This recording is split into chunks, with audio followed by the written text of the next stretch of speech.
Alright, हम बात करते हैं बर्दाश्त की। बर्दाश्त क्यों नहीं होती, कौन तुम बताओ।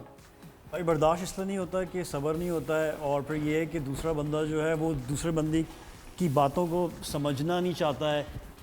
सास बहू की बात नहीं समझना चाहती, बहू जो है वो सास की बात समझ नहीं चाहती। तो अगेन यही चीज़ होता है कि हर दूसरे को एक दूसरे को चांस देना चाहिए और स्पेस देना चाहिए। तो अगर आप चांस देंगे, स्पेस देंगे, हर चीज़ एनालाइज करेंगे और थोड़ा ऑर्गेनाइज करेंगे तो प्रॉब्लम्स नहीं अच्छा, होंगी। मजे की बात है, हमें सब ये अच्छी बातें पता होती है, लेकिन हराम है हमने इस पे अमल करना, फिर भी नहीं ये करते। एक मसला है।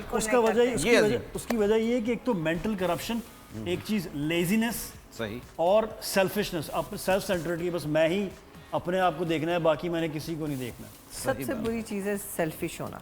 बिल्कुल। जो लोग सेल्फिश होते हैं ना तो उसके बनी हुई हाँ, चीज़ अपनी को- गलती नहीं देखना, दूसरे की गलती को नहीं, ज्यादा नहीं, हाईलाइट अब करना। अभी खाना एक्चुअली बन गया, सासें उसको जो है ना criticize वैसे भी करना। गलतियां बहुत देखती हैं। सही बात है जी।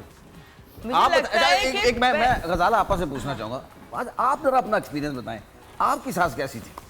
मेरी सास जो है ना, शुरू में जब मेरी शादी हुई थी तो हम शादी शुरू में ही होती है? नहीं, शुरू में उनका बिहेवियर अच्छा, बता रही हूँ। अच्छा अच्छा, हाँ, तो मैं क्लियर कर लूँगा। जब शादी हुई तो शुरू के दिनों में मेरी लंदन में शादी हुई थी, तो मैं लंदन से यहाँ पे रुखसत होके आई थी। तो मुझे जाहिर है कि थोड़ा सा ऐसा नहीं है कि मैं यहाँ पे नहीं रहती थी, यहाँ पे रहती थी, फिर लंदन चली गई, शादी पेरेंट्स उधर थे। तो जब यहाँ पर आई हूँ तो मैं मतलब शुरू में ना उन्होंने देखा था कि हमारे घर में ना ये नौकर वगैरह बहुत ज़्यादा थे कि जी सारे कामों के लिए ये वो ना, तो उनको ना ये चीज़ बहुत बुरी लगती थी कि उनके घर में नौकर नहीं थे, कि जी खुद काम करना चाहिए, ये है वो है। तो जैसे मैं वो सर मंडलाते जो ओले पड़े ना मुझ पे, तो मतलब वो बहू नहीं मासी ले आई या क्या चक्कर है? नहीं मासी की बात नहीं, उनके घर का देखो, घर का आपके लिए माहौल मेजर डिफरेंस आपका आपके घर माहौल से चेंज होता है ना। आप देखें मेरे घर में अभी कोई काम नहीं करता, लेकिन अगर आप मतलब मेरे ससुराल में जैसा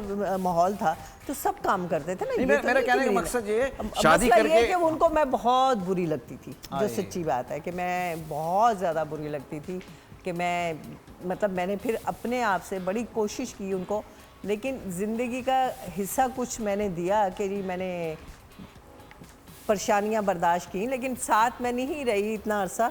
फिर मैं कराची शिफ्ट हो गई, मेरे हस्बैंड मर्चेंट नेवी में कैप्टन थे, मैं शिप पे साथ चली जाती थी जब आती थी, लेकिन एक वक्त आया कि उनकी तबीयत बहुत ख़राब होगी, वो गिर गई, उनका फ्रैक्चर हो गया और मैंने सारी दुनिया छोड़ के मैं उनके पास चली गई, यानी कि बच्चे वगैरह अम्मी को बुलाया, लंदन से इधर छोड़ा और मैं उनकी मैंने जब खिदमत की और उनको एहसास हुआ कि वो खिदमत उनकी बेटियों ने भी नहीं की और किसी ने नहीं भी किया, और फिर वो मरते दम तक जो मुझे दुआएं दे के गई हैं, शायद मेरी माँ ने भी इतनी दुआएं नहीं दी होंगी जितनी उन्होंने मुझे। तो आपका अपना किरदार भी होता है। मैं एक छोटी सी बात बताऊंगी, मेरी बेटी की शादी को ना 4 दिन हुए थे, तो ज़ाहिर है दोस्त वोस्त होते हैं, मेरे दामाद के दोस्त थे, वो अपने दोस्तों के पास चला गया।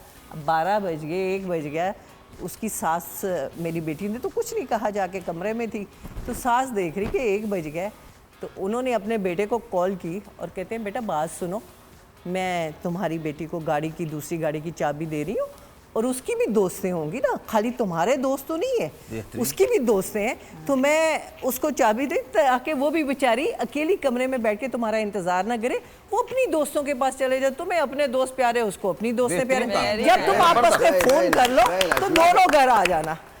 तो मैं कहती हूँ कि अल्लाह मियाँ वैसी सास पूरी दुनिया में सबको दे। मेरी उसकी सास ना, आप यकीन करें कि दुनिया कहती है कि झूठ बोलते, वो अपनी बेटियों पे ट्रस्ट नहीं करती थी जितना अपनी बहू। इस अच्छा, मुझे लगता है कौन को जाना है, कौन तुम्हें जाना है, तो कुछ कहना चाहते हो तुम? डेफिनेटली भाई, मैं बस ये कहना चाहता हूँ कि वैसे तुम खाना खा के जा सकते हो, ये मैं तुम्हें बता रहा भाई सो स्वीट ऑफ यू, आपके हाथ का खाना तो कभी बस रोटी लेके आने वाला बंदा थोड़ी देर बैठ जाओ। नहीं, रोटी से सब है, अच्छा सब है, एवरीथिंग इज देयर। मैं एक जगह पे इंटरव्यू है, कमिटमेंट है। मैं ये कहना चाहूँगा भाई कि सबसे ज़रूरी चीज़ ये, चाहे सास हो चाहे बहू हो, सब एक दूसरे को प्यार दें, एक दूसरे को अंडरस्टैंड करें और एक दूसरे को टाइम और स्पेस दें। और अगर जैसे आप जो बहू होती है वो अपनी सास को अपनी माँ की तरह ही समझे, और जो सास है वो समझे कि मेरी बहू भी मेरी बेटी ही है, फैमिली है। अच्छा, जाते जाते एक मेरी भी मशवरा, इस दफा ना चाइना पे तवज्जो नहीं देना, पाकिस्तान में देनी है तुमने। बिल्कुल, आप अभी बैठे रहिए, अभी ब्रेक नहीं है।